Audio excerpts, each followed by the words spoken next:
Alors, on commence déjà avec le sujet. Attention au piège de la polarisation. Moi, j'aimerais parler, les gars, on n'a pas besoin de lire tout ça, c'est juste, j'ai trouvé ça super étrange que le vice-président américain est allé à l'émission de Charlie Kirk, après son décès, pour présenter l'émission, faire un petit passage, tu vois. Moi, je trouve, au niveau récupération politique, j'ai rarement vu des choses aussi pas cool, en fait. Et j'ai trouvé ça plus que moyen, surtout que le mec, le vice-président, J.D. Vance, est allé dire on ne pourra jamais s'unir avec les tueurs de je sais pas quoi. Et le truc, c'est que j'ai l'impression que la façon que c'est géré par l'opposition, cette histoire, c'est exactement la même que les autres avaient en face avec les complotistes. Tu vois, c'est-à-dire que tu as des gens qui ont une pensée critique, on va prendre l'extrême de cela, créer une caricature qu'on va appeler les complotistes farfelus, et ensuite on va essayer de salir l'image de l'ensemble des penseurs critiques en les mettant tous dans le même tiroir, parce qu'on ne peut pas les attaquer eux, on va attaquer le tiroir qu'on a créé. C'était un peu ça, dès que tu remettais en question quoi que ce soit, tu étais un complotiste, donc pas crédible. Et maintenant, je vois la même chose en face avec « Ah, tu es un activiste de Soros, machin, truc ». C'est la façon qu'il parle au peuple de ça, j'ai l'impression que ce n'est pas la meilleure, parce que même si derrière, il y a beaucoup de choses qui se révèlent avec cette histoire, les effets sur la population, je ne suis pas certain d'apprécier, en fait. Qu'est-ce que vous en pensez? Tu veux y aller, Nico? Vas-y, non, vas-y, toi.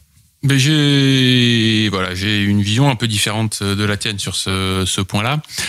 Alors, sur le premier point, sur sa participation à l'émission de Charlie Kirk, il y a un point à prendre en compte, c'est qu'ils étaient amis personnels avant qu'il soit vice-président, tout ça. Bon, maintenant, il est quand même vice-président, et à un moment donné, je comprends pourquoi ça te dérange. Il faut quand même mentionner qu'ils étaient amis, qu'il a accompagné, J.D. Vance a accompagné son sarcophage. Ça met un peu d'eau dans le vin, je comprends, et voilà. Tu fais bien de le préciser.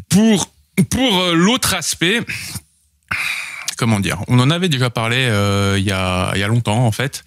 Je suis même Q, on a le droit d'en parler de Q, on va être des sales complotistes si on parle de ça, qui mettait ça en avant en partageant des manuels de contre-insurrectionnels. Donc les manuels contre-insurrectionnels, dont les liens sont partagés par Q, si jamais on met un peu le nez dedans, on se rend compte que la méthode d'aller pour faire de la contre-insurrection, c'est de forcer le mouvement insurrectionnel à se radicaliser. Et c'est un petit peu ce qui se passe en ce moment.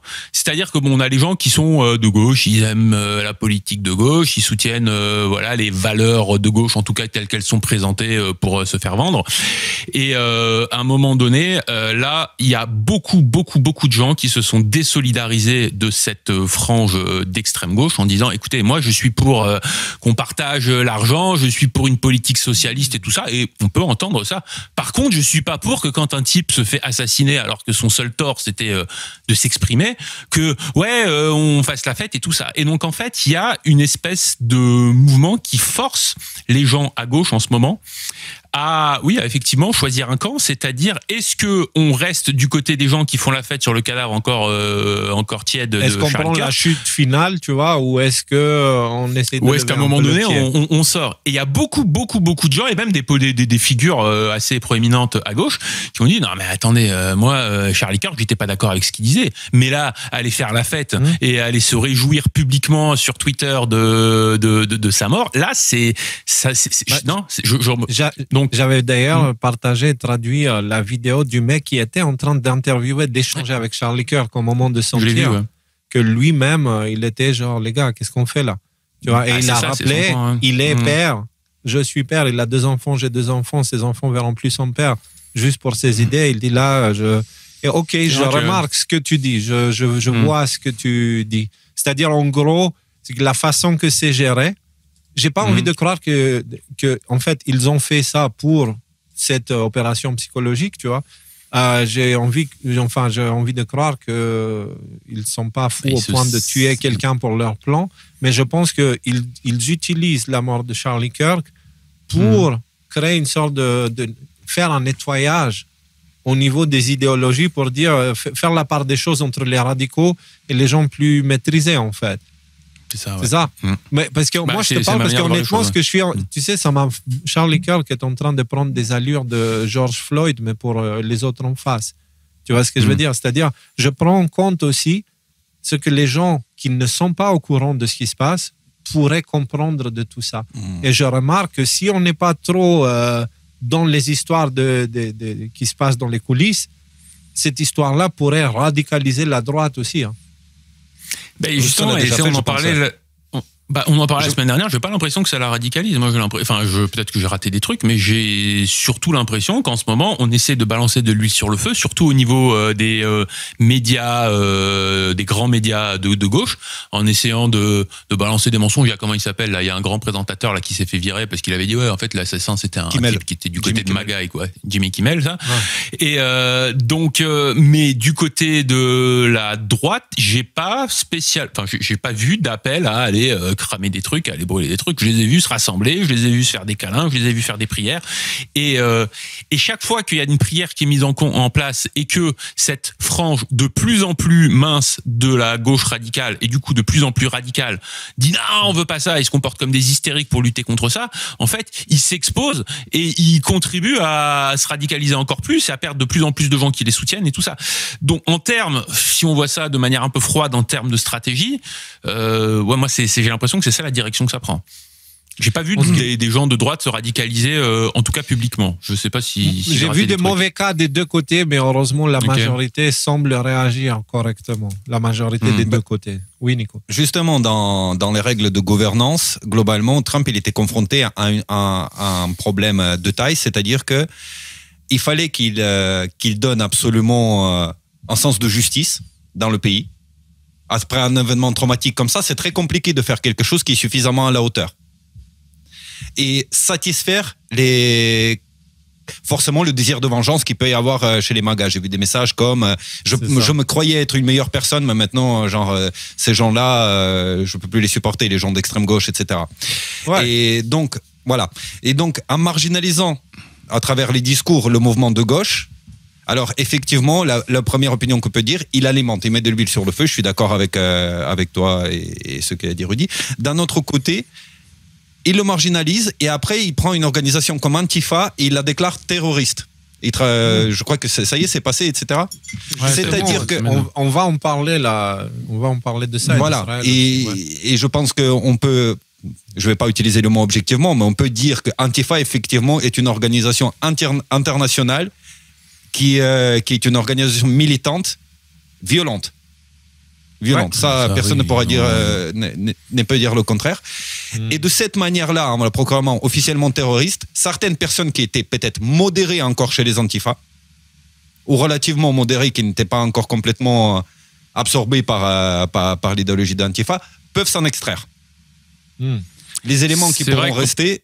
Voilà, les éléments qui pourront rester, c'est les éléments, on va dire, irrattrapables en quelque sorte, à l'intérieur de ça. C'est surtout vrai chez la jeunesse ce que tu dis, parce que j'imagine que si jamais ton gamin de 16 ans, il est chez Antifa parce que machin politique et tout ça, à un moment donné, quand ça devient une organisation terroriste, il y a moyen de remettre le débat sur la table. Est-ce que tu es sûr que c'est vraiment ça que tu as envie de faire? Parce que là, maintenant, je veux dire, les choses deviennent sérieuses. Organisation terroriste, ça a tout un tas de conséquences juridiques derrière si jamais tu te fais attraper.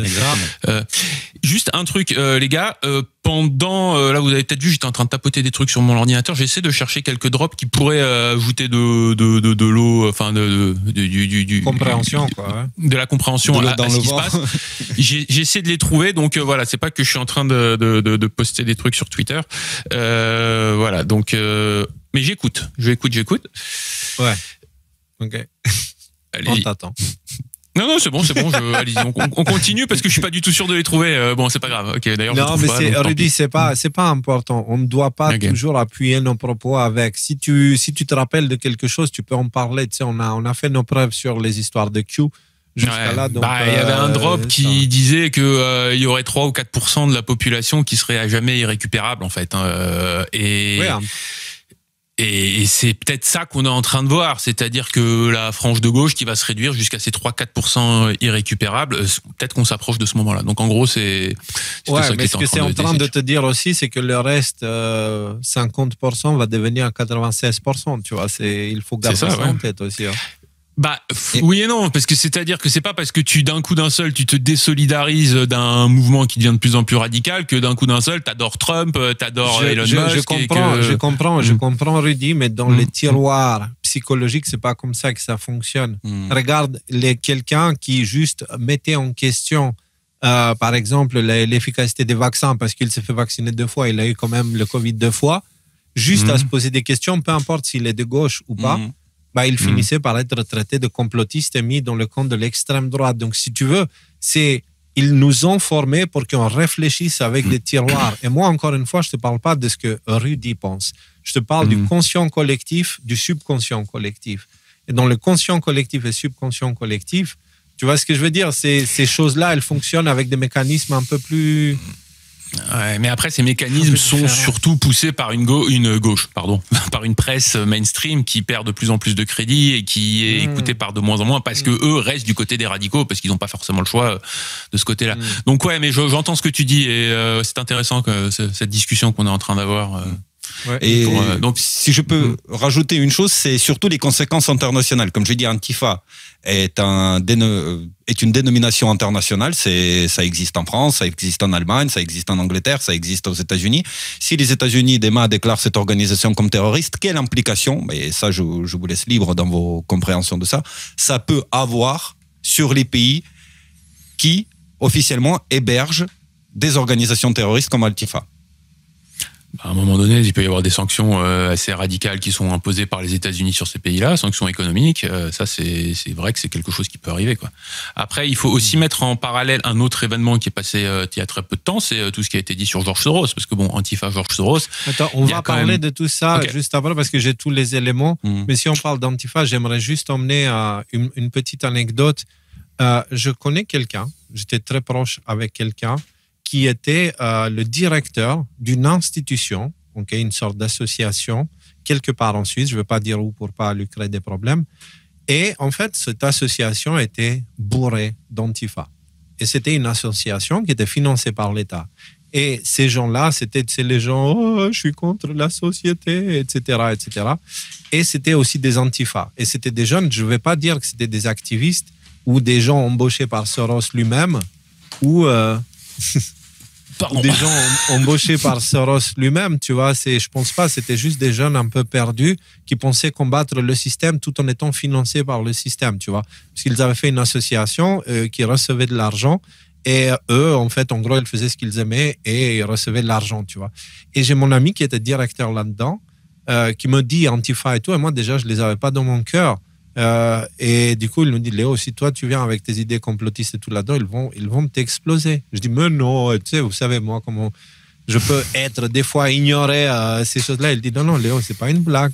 C'est les mecs, ils vont t'envoyer à l'hôpital la première fois et là, il n'y aura pas de deuxième, tu vois. Donc, fais très attention, c'est des gens dangereux. Et mon ami lui-même, il s'est retrouvé un petit peu pris de force dans tout ça. Il se sentait obligé à se mettre en accord avec eux. À cause de cette violence-là, tu vois. Et il était obligé, dans les décisions qu'il prenait dans la direction, alors qu'il n'avait rien à voir avec tout ça, juste parce qu'il y avait cette influence Antifa dedans, il était obligé de dire oui, ok. Et c'est à cause de ça que on s'est séparés en tant qu'amis, parce que il s'est mis à traiter de nazis tous ceux qui remettaient en question un petit peu le narratif mainstream. Et donc, du coup, je commençais à... Voilà. Enfin, c'est pas moi qui l'ai choisi, c'était comme ça, tu vois. C'est lui qui me dit non, je peux pas avec tes positions et tout. C'est un nazi, et je peux pas. Voilà. Mais c'est pour vous dire comment fonctionne cette influence dans la jeunesse, parce que toutes ces choses-là, on n'en parle pas. Le financement de Soros, c'est une chose, mais l'influence sociale que ça peut avoir dans la jeunesse, ça en est une autre. Tu vois, et elle est extrêmement grave, cette influence-là, tu vois, d'avoir ces groupes-là qui se comportent comme des groupes terroristes extrêmement violents, connus pour leur violence, qui disent en gros, toi fasciste, je vais te péter la gueule. Il n'y a rien de plus fasciste que ça. Ouais, c'est important de le noter. Ouais. Un truc intéressant, c'est qu'il y a, par rapport à cette histoire d'Antifa, il y a du coup des extraits politiques de plusieurs années qui sont sortis, et notamment le fait que les politiciens de gauche et notamment Biden disaient non, Antifa c'est pas une organisation, Antifa c'est une idée, tu vois, c'est très très subtil, ça flotte et c'est une idée à laquelle on peut se rattacher ou pas. Le fait que maintenant il soit désigné comme non seulement une organisation terroriste, mais tout simplement une organisation, va donner des munitions pour les gens qui veulent justement contrer Antifa. Parce qu'il y a plein de gens qui, sans être complotistes ou essayer de comprendre la géopolitique comme nous peut-être on essaie de l'interpréter, ils ont un problème avec Antifa parce que oui, se faire péter la gueule parce qu'on n'est pas d'accord, dès qu'il y a une manifestation on crame tout, dès que ça pose un problème à tout un tas de gens. Et maintenant ces gens-là ont cette munition, ils disent ouais, attends, Antifa, non, regarde, organisation terroriste, t'es quand même aux États-Unis. Donc je veux dire, le narratif qui ça change les choses. Antifa, justement, allons voir un petit peu les éléments autour de cette histoire parce que il n'y a pas que ça. Juste avant, il y a Alexis qui vient de donner un commentaire assez pertinent qui dit tous les nouveaux défenseurs de la liberté d'expression qui créent un scandale concernant le renvoi de Jimmy Kimmel. Donc, c'est ce présentateur télé qui s'est réjoui. Non, qui a dit que le tueur il a dit que c'était l'assassin, c'était un maga. Voilà. Tout cela qui se scandalise de cette histoire-là, il n'avait aucun problème avec la censure qui a eu lieu dans le passé avec la suppression des plateformes de beaucoup de médias, etc. Tu vois, donc tout ça, c'est un cirque, quoi, en gros. Bref, allons-y et on va parler de l'État Israël impliqué. On nous parle souvent, on nous dit « Ouais, Israël, vous parlez jamais. » Si, on le fait. C'est juste vous ne regardez pas les émissions. Donc, l'État d'Israël impliqué, il y a un autre aspect, blablabla. Je ne vais pas lire le texte parce que c'est chiant, on est entre nous, on discute. On va juste regarder les positions les plus récentes de Charlie Kirk à propos d'Israël. Je vais essayer de lire le texte. Ce sont quelques extraits. Je n'aime pas les généralisations, il dit. Ce ne sont pas tous les juifs qui croient en cela. Mais il est vrai que la Ligue d'antidéfamation faisait partie intégrante de Black Lives Matter. C'est vrai que certains des grands financiers pour les causes de gauche anti-blanches ont été des juifs.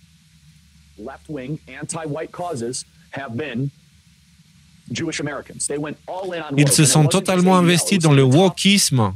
C'était quoi l'autre? Et ce n'était pas seulement la Anti-Defamation League, la Ligue anti-diffamation, c'est l'équivalent de l'ICRA en France, tu vois, un truc comme ça, non? Voilà. C'était certaines des principales organisations juives du pays qui finançaient tout ça, justement. Nous avons vu cela avec le récent retrait des dons juifs qui ne seront plus administrés aux universités parce qu'ils ont arrêté la culture woke. Il donne des exemples, Mark Rowan, Leon Kaufman. Pouvons-nous voir la liste complète? Il dit c'est puissant. Et Tucker Carlson mentionne que les Américains juifs ont principalement financé des idées marxistes culturelles.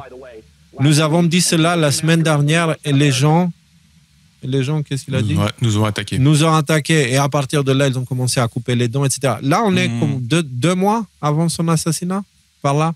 C'est assez récent. Je crois que c'était au printemps, si je me trompe pas, en mai. Ouais, peut-être un peu. Mais j'ai peur de me tromper. Là, dans une autre conversation, il parle d'Epstein. Donc, il n'était pas américain, ce qui laisse trois options. Soit il est MI6, soit saoudien, soit Mossad. Lequel vous choisirez-vous? Il demande à Kelly Megan, qui est aussi une journaliste. Elle dit, je suppose le Mossad, étant donné sa connexion avec Ghislaine Maxwell. Voilà. Alors, qu'est-ce que cela signifie? Eh bien, il est possible que ce soit la raison pour laquelle tout est enterré. Qu'il y avait un trésor caché, entre guillemets, et qu'il soit enterré parce que combien de personnes ici croient?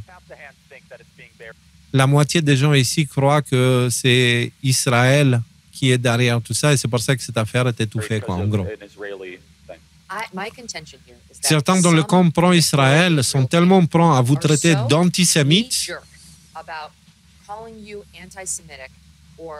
ou à être profondément offensés si vous dites quelque chose qui ne correspond pas à leur récit, que cela sape leur propre cause. Et je dois vous dire, je trouve cela très agaçant, parce que je pense que certains d'entre nous ont acquis une certaine crédibilité sur le sujet d'Israël et ne souhaitent pas être insultés en cas de léger désaccord. On en fait partie. Hein. Vous savez que nous, avec ADNM, on a réussi de s'enlever l'étiquette antisémite. Même Tristan Mendes France reprenait les Reichstag et les autres quand ils disaient que ADNM ou les décodeurs c'est antisémite. Il leur disait ouais, non.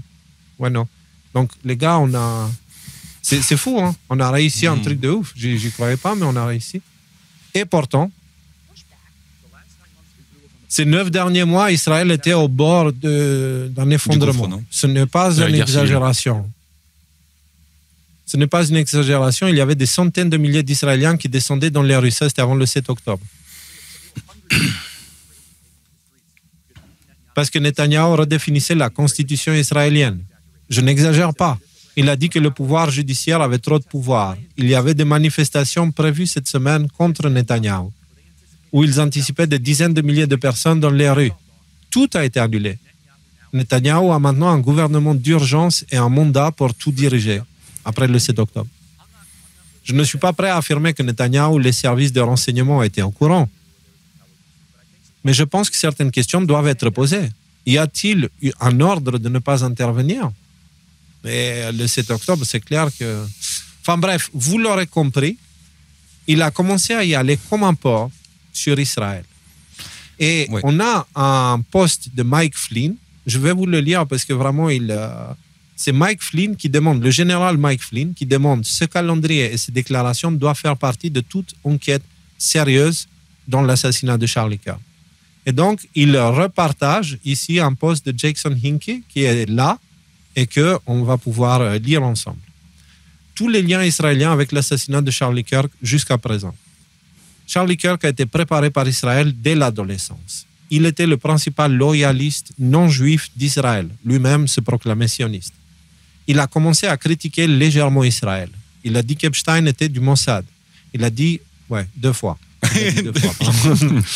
Il a dit qu'il n'y avait pas de guerre contre l'Iran au nom d'Israël. Il a fait pression sur Trump contre la guerre en Iran.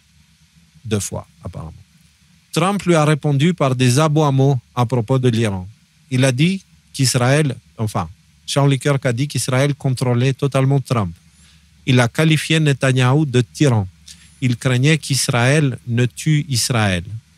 Harrison Smith publie un article sur la peur de Kirk.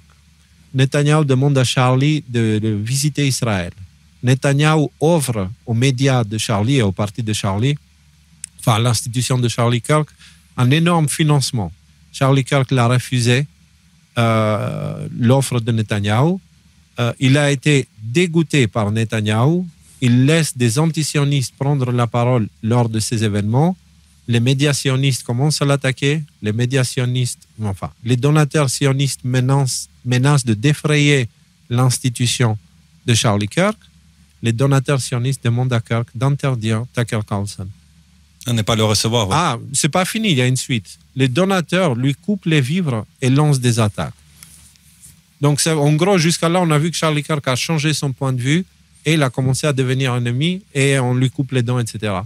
Laura Loomer dit que Kirk a poignardé Trump dans le dos. Le directeur du FBI renvoie le chef du FBI de l'Utah. Il a une interview anti-israélienne avec Shapiro. Donc, Charlie Kirk a une interview anti-israélienne avec Shapiro. Ben Shapiro, qui est aussi un autre média alternatif super influent, attaque Charlie Kirk à propos d'une histoire sur Mark Levin. Il y a une réunion combative avec un rabbin israélien. Avant le 10 septembre, des personnes inhabituelles ont rendu visite aux tireurs. Les visiteurs avaient des plaques d'immatriculation étrangère. Les visiteurs ne donnaient pas une bonne impression. Charlie a reçu une balle dans la jugulaire d'un homme qui avait été tué par une balle dans la tête. Ça, je n'ai pas compris, justement. Ça, je pense que c'est une erreur de traduction. Dans la jugulaire, à 200 mètres de distance, un homme non identifié court dans la foule avec un pistolet. La police arrête l'individu qui prétend être le tireur. Ce gars crie « Tirez-moi dessus » pendant l'arrestation. Une vidéo de propagande du 11 septembre fait surface et montre que ce mec-là qui était dans l'assassinat de Charlie Kirk, il a participé aussi dans une vidéo sur le 11 septembre en étant un témoin, victime, je ne sais pas comment ça s'appelle, c'est les gens habituels qui, des fois, ils récupèrent. Les acteurs de crise, Dès qu'il y a un problème, ils les mettent là pour qu'ils donnent la première interview, le premier sentiment sur ce qui s'est passé. Mais c'est des acteurs, quoi. Le véritable tireur s'enfuit sans laisser de traces. Netanyahou tweet dans les minutes qui suivent. Et d'ailleurs, Netanyahou et Trump, ils ont publié exactement au même moment. Ils ont tweeté au même moment, à la minute près. Les médias israéliens sont les premiers à confirmer la mort de Charlie.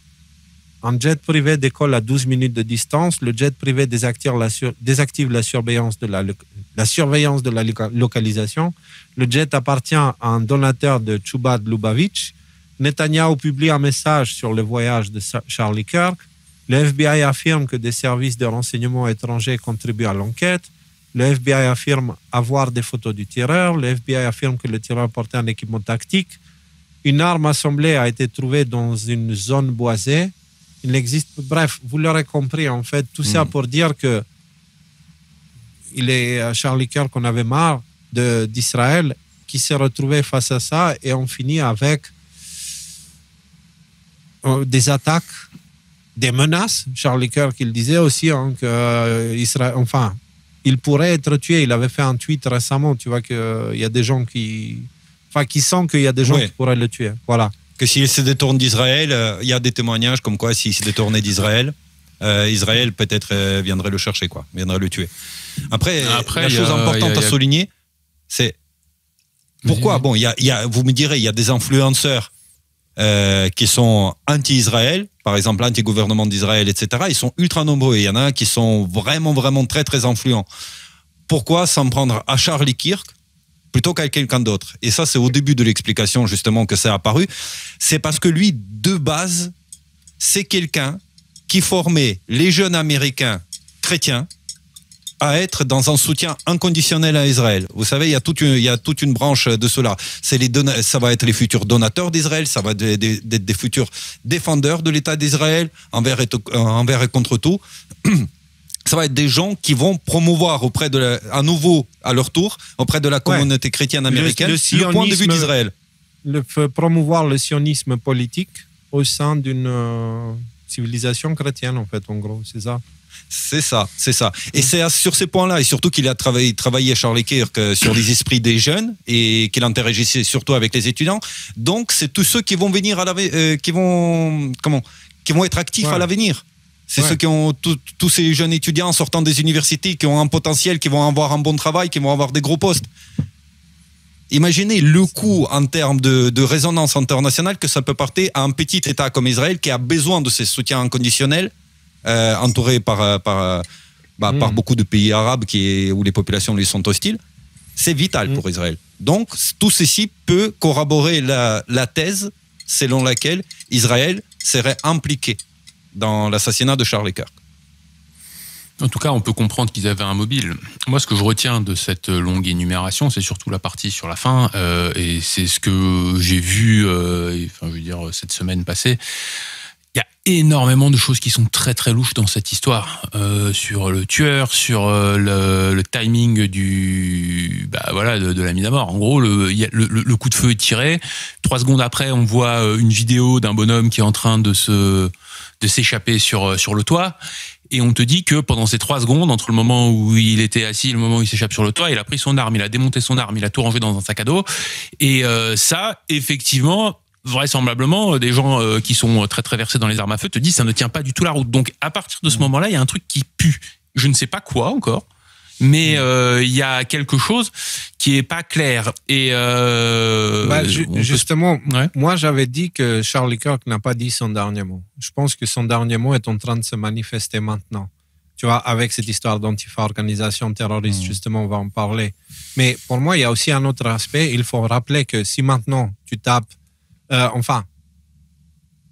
pendant que tout le monde se concentre de ça, il y a ça aussi qui se passe.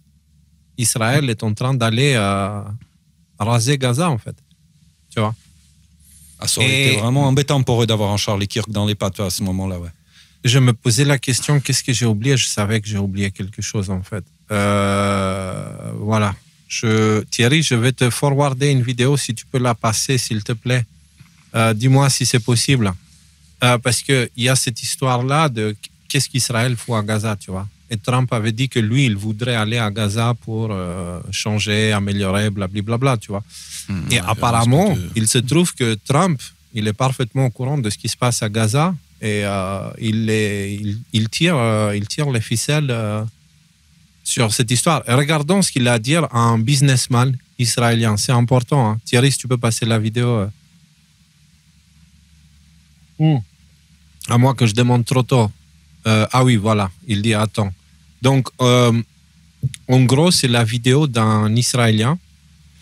Je vais vous lire la description. Je l'ai ici. Voilà, j'ai le tweet. Alors, Israel Minister of Finance. Donc, c'est pas n'importe qui. Hein. C'est Bezalel Smotrich, ministre israélien des Finances, qui dit « La bande de Gaza est en train de devenir une manne immobilière et le plan est sur le bureau du président Trump. Nous avons payé beaucoup d'argent pour la guerre. Nous devons donc décider comment diviser les pourcentages de la terre à Gaza. La phase de démolition est toujours la première phase de rénovation urbaine. Nous l'avons fait. Nous devons maintenant commencer à construire. » Donc, et ça, c'est récent et c'est le ministre des Finances quand même, hein, israélien. Donc, ce qu'il dit là, c'est que, voilà. Thierry, dis-moi hein, quand c'est bon. Quand c'est bon, balance la vidéo, comme ça on la regarde. Si tu peux pas, c'est un des plus radicaux. Hein. C'est un des plus radicaux de gouvernement israélien quant à son sionisme politique et quant au fait de s'en prendre aux Palestiniens, les exterminer, etc. Les propos de Smotrich, ils sont assez dingues. Donc, regarde, écoutons, c'est un ministre des Finances, donc c'est... écoutons, tu vas-y, tiens. Mobilier. Tu t'es déjà exprimé sur le renouvellement de la colonisation juive dans la bande de Gaza. Question simple, selon toi, où devrait se situer la première implantation à Gaza? Je dois avouer que je ne m'attendais pas à ça. Je suis prêt à commencer sur le programme militaire. Mais sérieusement, sachez que ce n'est pas drôle. Il y a un plan d'affaires. Écoutez-moi bien. C'est un plan d'affaires élaboré par les personnes les plus compétentes qui est sur la table du président Trump. Pour transformer cela en une aubaine immobilière, je ne plaisante pas et cela s'autofinance. D'ailleurs, j'ai commencé un voyage aux États-Unis et je ne plaisante pas car je demande aussi que nous soyons remboursés. Ça va trop vite. Ça va trop vite, j'y arrive pas. Voilà. En gros, bref, vous avez compris l'idée, c'est bon. Et il a dit, c'est bon Thierry, on peut changer. Merci beaucoup. Vous avez vu? Qu'est-ce que vous inspire cette vidéo-là? Parce que nous, derrière, on passe notre temps à spéculer, etc., etc. Mais pendant ce temps, il y a des gens qui ont des plans avec des financements et qui cherchent à récupérer des profits, etc., etc. Alors que nous, on essaye de se mobiliser pour le côté humain. Eux, ils n'en ont absolument rien à foutre, en fait. J'ai l'impression. Qu'est-ce que vous en pensez? Comme tu vois, il y a deux aspects, pareil, deux façons de voir cette vidéo.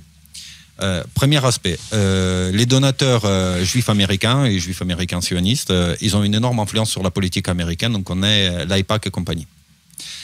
Sur la culture donc, aussi. Voilà. Avec Hollywood, sur la culture, sur l'ordre public, enfin sur plein de choses. Hein. Voilà, on peut élargir le champ. Donc, qu'est-ce qu'il fait la Smotrich? Écoute, je crois très difficilement que la question l'a surpris à propos de la bande de Gaza. Alors, donc, deux choses l'une. Soit il met Trump au défi, c'est-à-dire qu'il lui met un espèce de rasoir devant lui, il dit tu dois trancher à travers ses déclarations. Voilà. Il a dit il y a un plan, tu sais, en gros tu sais ce qui va se passer, maintenant Trump tu vas prendre la décision. Soit tu vas garder tes donateurs sionistes israéliens, etc. Et donc du coup tu vas justement laisser faire comme c'est fait. Soit tu vas prendre une position plus radicale, etc. Mais du coup, tu vas perdre tous ces soutiens-là. Et je crois que dans la position où se trouve maintenant Israël, ils ont besoin, ils peuvent jouer va-banque comme ça, tu sais, ils peuvent balancer tapis et dire, voilà, regarde. Par contre, cette affaire avec Charlie Kirk, pourquoi on revient à Charlie Kirk? Si la justice américaine elle démontre l'implication d'Israël dans ces histoires-là, Israël sera reconnu comme un État qui finance le terrorisme, à savoir les antifas, etc. dedans, et donc du coup, tout ça, ça tombe à l'eau. Ça tombe à l'eau, et surtout que là, on va parler de Soros et les antifas, parce que Soros, il a des liens avec Israël. Ah oui, donc, oui, Rudy, vas-y. Tu réfléchis tellement fort, je t'entendais réfléchir jusqu'à... Oui, parce que il y a beaucoup de confusion dans cette affaire, d'autant que c'est une affaire que j'ai peu suivie, là, les déroulements de ces derniers jours. Il y a plusieurs choses. Déjà, Trump s'est exprimé, il avait même fait passer une vidéo il y a quelques mois, là, où il montrait qu'effectivement, il voulait faire de la bande de Gaza une nouvelle Côte d'Azur. Donc ça, effectivement, Trump, on sait que dans ce genre de projet, il l'a tweeté lui-même et il serait partant derrière. Sur ce qui s'est passé sur la bande de Gaza, est-ce que là, les derniers bombardements qu'il y a eu, est-ce que c'est fait sur des bâtiments vides ou sur des bâtiments pleins? Ça, c'est la question sur laquelle je n'ai pas la réponse. La question de savoir est-ce que effectivement il y a des enjeux économiques, ça c'est certain qu'il y a des enjeux économiques. Si jamais ça devient un environnement de développement touristique et compagnie et que Trump a ses mains là-dedans, je veux dire oui, les gens qui sont là-dedans, ils vont effectivement, ils font ça pour gagner de l'argent. Je pense que la question qui fâche, la question essentielle au milieu de tout ça, c'est est-ce que pour avoir une paix à long terme au Moyen-Orient dans cette zone-là, il peut continuer à y avoir une cohabitation entre une présence israélienne et une présence palestinienne aussi proche. Parce que tant que les Palestiniens sont sur la bande de Gaza et que la géographie d'Israël autour ne change pas, ils se retrouvent dans une enclave où ils peuvent rien faire et donc ils sont condamnés à la misère absolue. Alors il y a les gens qui vont dire qui sont du côté palestinien, qui vont dire mais dans ces cas-là il faut que ce soit Israël, c'est des colons, ils sont pas légitimes et tout ça. Ça il y a ce mode de pensée qui est là. Il se trouve que je pense qu'aujourd'hui Israël n'est pas prêt de quitter cet endroit-là. Ou alors il faudrait vraiment qu'il y ait des bouleversements géopolitiques majeurs qui arrivent de ce côté-là. Donc si jamais cette option-là n'est pas la plus probable, à moins d'avoir une troisième guerre mondiale et la nucléarisation, de mettre tout à plat là-dessus avec des têtes nucléaires. L'option qui assurerait une paix dans cette région-là serait que effectivement ce soit plus il y ait plus cette prison à ciel ouvert telle qu'elle est nommée qui soit à cet endroit-là. Donc c'est compliqué parce que maintenant, si, comme je vous dis, je n'ai pas suivi ce qui s'est passé ces derniers jours de ce point de vue-là, si jamais il y a eu des centaines et des milliers de morts civiles. Est-ce que je peux ajouter un élément Vas-y, je t'en prie. Enfin, un élément de poids. Ce que je trouve, moi, intéressant, c'est l'approche mainstream. Okay? En général, le mainstream cherche à nous pousser dans des pièges et à nous faire tomber dans des idéologies et des trucs chelous. Et là, dans cette histoire, l'approche mainstream, c'est méchant Israël est en train de supprimer la bande de Gaza, ils commettent un génocide et l'ONU carrément dit Israël commet actuellement un génocide. L'ONU. Okay? Moi, je me pose la question, depuis quand l'ONU s'intéresse au vrai génocide? Parce que historiquement, elle a plus prouvé qu'elle est à l'origine des génocides. Tu vois, les États riches vont aller manipuler les pays pauvres pour les déstabiliser, pour créer des génocides et la peur pour qu'ils puissent prendre leurs ressources. Je veux dire, c'est vieux comme le monde, cette stratégie. Et donc, l'ONU, c'est l'institution qui tire les ficelles pour que l'Occident puisse vider l'énergie des autres endroits dans le monde, tu vois. Donc, depuis quand l'ONU s'intéresse à un génocide, premièrement? Deuxièmement, depuis quand les médias mainstream s'intéressent à la vérité? Tu vois? Donc, et dans ce cas précis, moi, la façon qu'ils attaquent Israël, moi, j'ai l'impression qu'avec cette histoire de Gaza, il y a autre chose qui se passe. Tu vois? Mais moi aussi, après, pour répondre à ta question, à propos de qu'est-ce qu'on fait avec Israël, si tu me poses la question, moi, je ferai une éducation sur les origines de l'État d'Israël.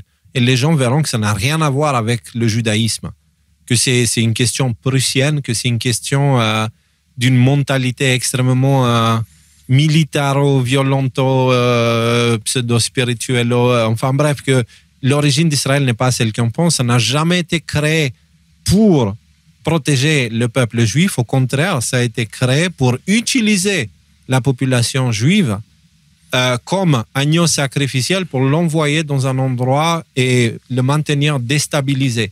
Israël a été créé là-bas pour maintenir l'endroit déstabilisé, pour éviter que le Moyen-Orient prenne beaucoup de pouvoir avec son pétrole, etc., etc. C'est juste ça. Aussi pour vendre des l'État armes d'Israël, c'est le pire. L'État d'Israël, c'est le pire ennemi du peuple d'Israël.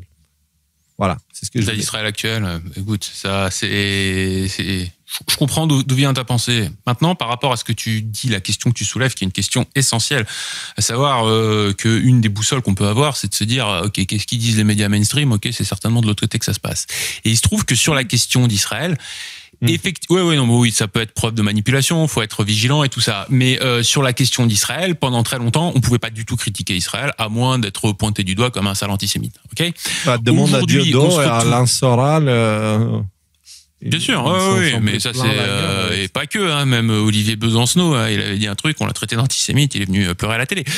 Mais maintenant, on se retrouve avec une situation d'un point de vue médiatique Au niveau du point de vue géopolitique, c'est vraiment très complexe ce qui se passe. Je veux dire, les deux camps ont des torts. T'as le Hamas qui est là-bas, t'as le gouvernement Netanyahou, et je veux dire, les deux sont intéressés par la guerre. Et aujourd'hui, on se rend compte que on a une partie des médias mainstream qui pointent du doigt Israël, une partie, comment te dire, il y a une volonté de faire la guerre. En fait, voilà, c'est plus Israël contre la Palestine, la question, dans ce point de vue-là. L'approche des médias mainstream, c'est on veut la guerre. Ok, toi t'es pour Israël, très bien. Toi t'es pour les Palestiniens, mais très bien. Mettez-vous sur la gueule. Comme ça, nous on va vendre des armes, on va mettre le chaos. On a toutes les justifications pour te faire, tu sais, on t'enlève des privations, on vend des armes, on fait une tension, on a le prix du pétrole qui augmente. Les gens qui consomment du pétrole, ils se retrouvent dans une misère économique un peu partout dans le monde. Ce que je veux dire de ce conflit-là, l'intérêt des médias mainstream, c'est pas Israël ou la Palestine. L'intérêt, c'est il faut qu'il y ait un conflit. Voilà. On balance de l'huile, on balance de l'huile, on balance de l'huile sur le. Tu sais comment je voyais ça? Je voyais ça comme Israël étant la main qui tire les ficelles et que la bande de Gaza, c'était une sorte de potentiomètre avec lequel il pouvait régler l'intensité des tensions. Tu vois? Et puis la radicalisation, même partout. Hein. Exactement. Tu vois? Et du coup, avec ce qui est en train de se passer actuellement, on pourrait dire que ce potentiomètre leur est enlevé des mains. Et donc, ça pourrait au final être une bonne chose. Mais il faut voir aussi le coût en vie humaine que ça engendre, tu vois ce que je veux dire. Et moi, on s'est mis dans une situation où il n'y a pas de solution facile, en fait. Je pense. Et je ne suis pas en train de justifier quoi que ce soit. Au contraire, je suis en train de remettre en question. Est-ce qu'on est en train de faire la bonne chose là-bas? Parce que si c'était moi, je commencerais par remettre en question l'existence d'État d'Israël et les raisons pour lesquelles il existe, plutôt que de commencer à utiliser la Gaza pour créer des tensions et ensuite supprimer Gaza, machin, tu vois. Je chercherais à virer l'État d'Israël. Parce que l'État d'Israël et le peuple d'Israël, c'est pas la même chose. Hein. Le problème, voilà. L'influence de l'État d'Israël, comme aux États-Unis, qu'on a abordé juste un peu plus tôt. Alors, voilà. Mais attends. Non, remettre en question. Non, mais je vais te dire, je laisse Nicolas terminer, puis après je t'exprime, parce que je vais t'exprimer ce que je pense. T'as dit, Rudy, oui, les médias, la bonne méthode, c'est généralement penser le contraire. Non, pas forcément, parce qu'aujourd'hui, le rôle, et surtout là, depuis l'assassinat de Charlie Kirk, j'ai l'impression que il est un peu différent, en fait, réellement. Tous les médias, ils ont un rôle un peu différent. Si tu regardes bien ce qui se passe, c'est exactement ce qu'on a abordé dans la dernière émission des Greg Files avec la méthode d'interrogatoire Alice au pays de merveilles. Ils sèment la confusion dans l'esprit des gens. On ne sait plus quoi penser. Alors, comment ça peut être un antifa qui a tué Charlie Kirk? Comment ça peut être quelqu'un d'extrême gauche qui a tué Charlie Kirk alors que, par exemple, Charlie Kirk, il a se retourner contre Israël, quoi. Voilà, il était en train de se retourner contre Israël, etc. Et on nous pose devant nous tellement de questions contradictoires, parce qu'on nous les pose ces questions, nous, qu'on ne sait plus quoi penser. On est complètement perdu. C'est ça. Ce que je veux dire, c'est que là, on est en train d'en parler tous les trois avec finalement un certain détachement, puisque on n'est pas impliqué émotionnellement là-dedans, outre le fait qu'il y a plein de gens qui sont en train de mourir et que ça, c'est une tragédie et il n'y a pas de problème de ce côté-là. Je veux dire, on est tous d'accord pour le reconnaître. Maintenant, il faut avoir conscience du niveau d'endoctrinement d'un côté comme de l'autre. Alexis avait fait tout un passage sur le niveau d'endoctrinement des populations palestiniennes. Et c'est vrai qu'on voit des gamins qui sont élevés depuis qu'ils ont 5 ans pour aller tuer les assassins de colonisateurs israéliens. Il se trouve que moi, j'ai des juifs dans ma famille et je vois, c'est des gens très bien, tout ça. Dès que tu parles d'Israël, tu vois, ils enlèvent le masque et on voit le côté, mais complètement, fanatisé sur cette question-là. Tu vois, il faut tous les tuer, c'est ça. Mais il y a les vidéos, il y a cette vidéo, comment ça s'appelait, Défamation. Je vous conseille d'aller regarder. Ça parle justement de la programmation des Hébreux, des Juifs plutôt, dans ce cas précis, pour vivre dans une sorte de paranoïa, tu vois. Et justement, cette paranoïa est créée par la Ligue d'antidéfamation dont il était question un peu plus haut. Tu vois que Charlie Kirk parlait. Mais justement, si on parle un petit peu de tout ça, parlons un petit peu de ce qui se passe avec Soros maintenant. Parce qu'en gros, Trump, il a publié un post sur Truth Social qui dit « Je suis heureux d'informer nos nombreux patriotes des USA que je désigne Antifa, un désastre gauchiste radical, malade et dangereux, comme une organisation terroriste majeure. Je recommanderais également fortement que ceux qui financent Antifa fassent l'objet d'une enquête approfondie, chose qu'il a fait. Tout ça, maintenant, c'est lancé, ok? Antifa, c'est organisation terroriste et des enquêtes sont envoyées sur les financements et tout ça. Et j'aimerais rappeler, c'est ça que je dis, le dernier mot de Charlie Kirk. Charlie Kirk, en 2020, avait dit retweeter si le président Trump devrait classer Antifa comme une organisation terroriste antérieure. Et ça, c'était le 30 mai 2020. Okay? Nous sommes 5 ans et demi, plus ou moins plus tard, et nous y sommes. Okay? Malheureusement, Charlie Kirk a dû perdre la vie pour que cela arrive.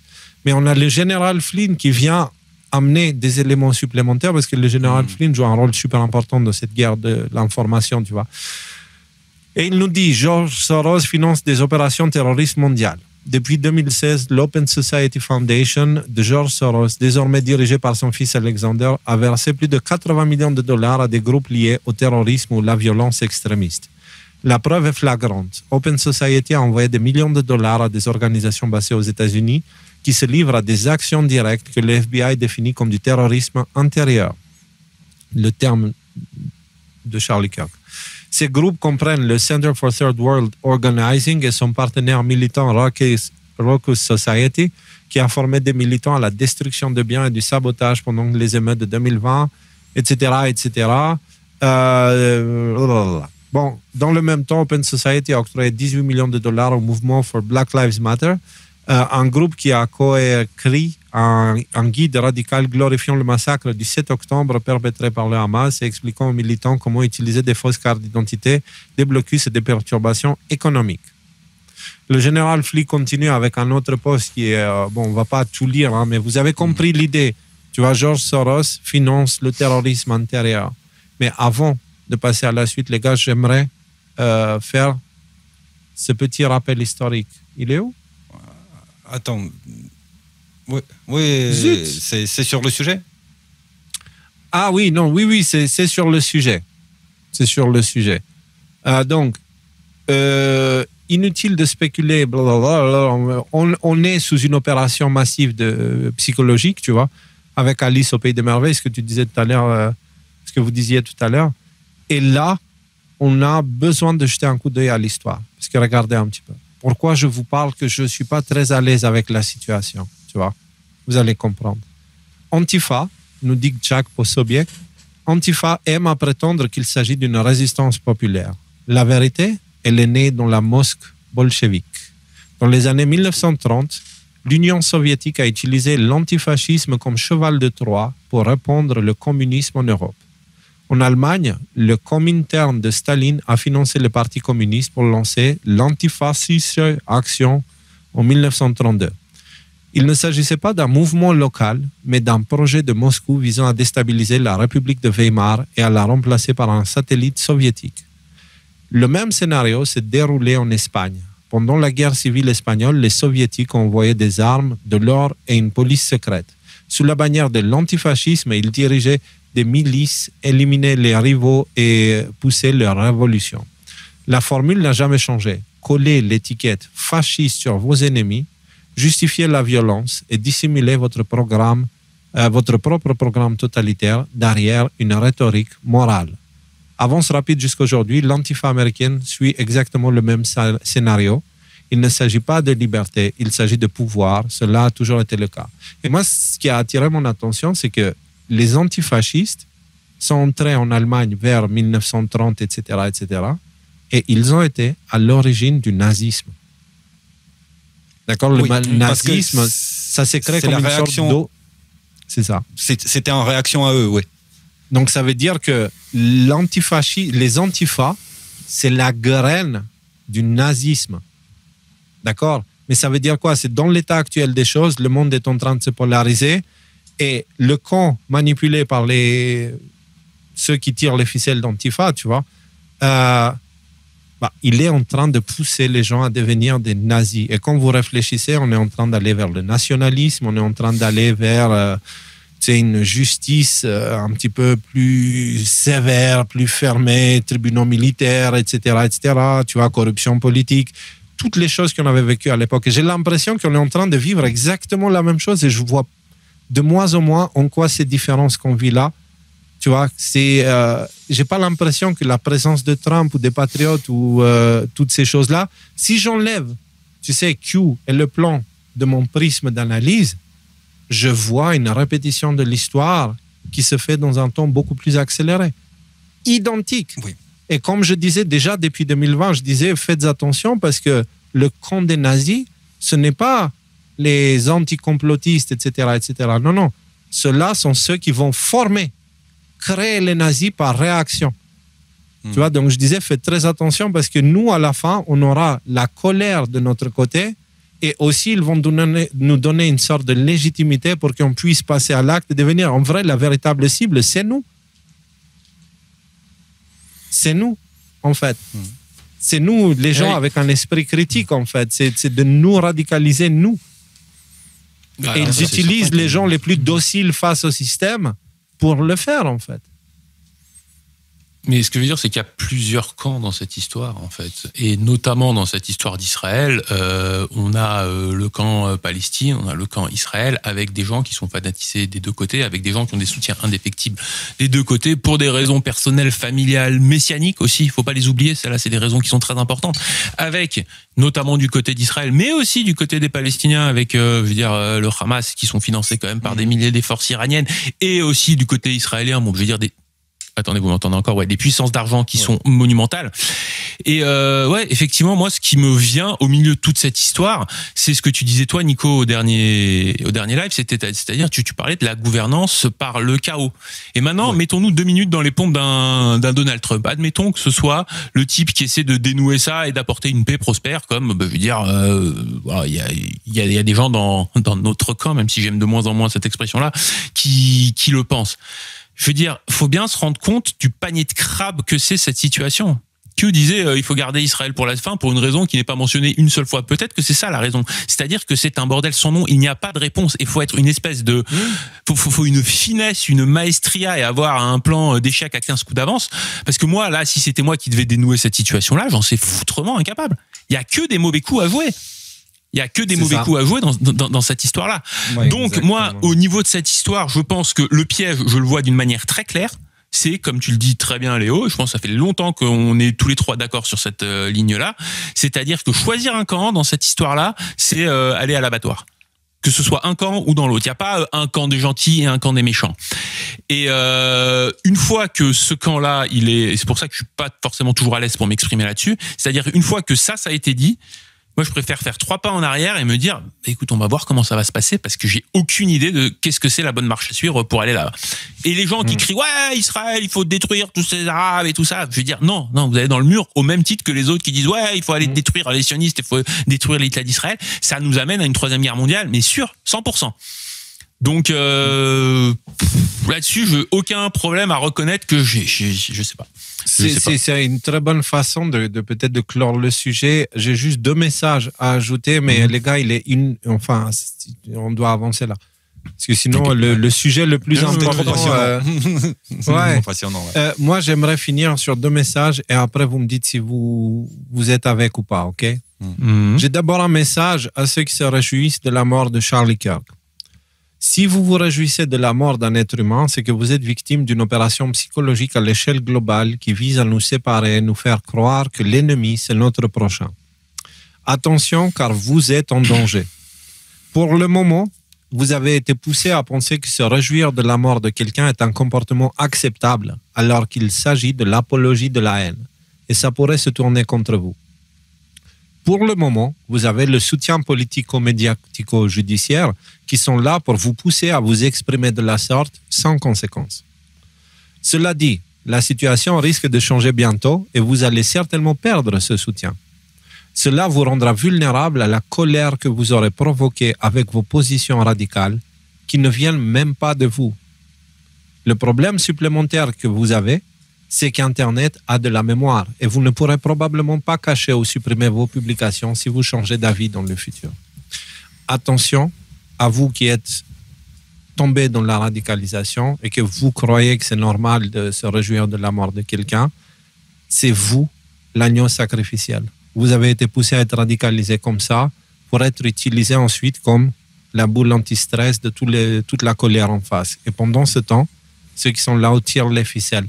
Pour l'instant, vous avez le soutien du milieu politico-médiatico-institutionnel, tout ce que tu veux, mais ce soutien, il sera bientôt terminé, il va aller dans le camp d'en face.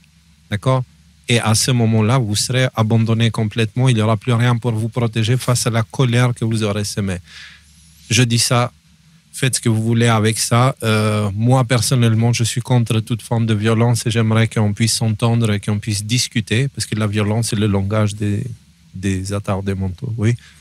Je voudrais juste rajouter une chose, je suis 100% d'accord avec ce message. Mais il y a juste une chose que je modifierais dans ces messages, c'est que je n'utiliserai pas le mot radical mais fanatique. Juste par rapport au sens. Le sens n'est pas du tout le même. Ok. Fanatique. Radical, ça vient de racine, et quelqu'un qui cherche une solution radicale, c'est régler le problème à la racine. En fait, donc plutôt fanatique. Dit comme ça, ok. Merci pour cette précision. Sur le contenu du message, je pense que le soutien, il y en a un certain nombre qui l'ont déjà perdu. Il y a beaucoup de gens qui ont perdu leur boulot après une publication Twitter en disant hey, Charlie Kirk il est mort, c'est génial. Aux États-Unis, en tout cas, je sais pas quand ça a été dans les autres pays. Donc en fait, ce soutien que tu dis on va bientôt vous l'enlever, on est déjà en train de leur tirer le tapis de dessous les pieds. Voilà. Donc voilà ce que je voulais ajouter. Et j'ai un message aussi à ceux qui sont très en colère à cause de la mort de Charlie Kirk. Vous aussi, vous êtes la cible d'une opération psychologique globale qui vise à nous séparer et nous faire croire que l'ennemi, c'est notre prochain. Certains essaient de transformer Charlie Kirk en une sorte de George Floyd pour la droite, vous savez, mouvement Black Lives Matter, etc., dans le but de souffler sur des braises qui sont sur le point d'allumer un feu. Ils utilisent des caricatures radicales du camp en face pour salir l'image de l'ensemble comme ils avaient fait avec les sceptiques du narratif mainstream et les complotistes. C'est ici que les enseignements du Christ peuvent être salvateurs. Ne jugeons pas un ensemble en se basant sur les actes de quelqu'un. Il y a des forces qui cherchent à vous donner une arme et à vous dire « Allez vous venger pour tout ce qu'on vous a fait jusqu'à présent » en vous faisant croire que vous avez une légitimité pour le faire. Mais n'oubliez pas, remets ton épée à sa place, car tous ceux qui prendront l'épée périront par l'épée. C'est pas moi qui le dis, c'est Jésus qui l'a dit, donc Yeshua. Voilà, sa parole est sacré et se réalisera. Donc attention, avant de lever la main, comprenez que si vous la levez, vous le faites contre vous-même.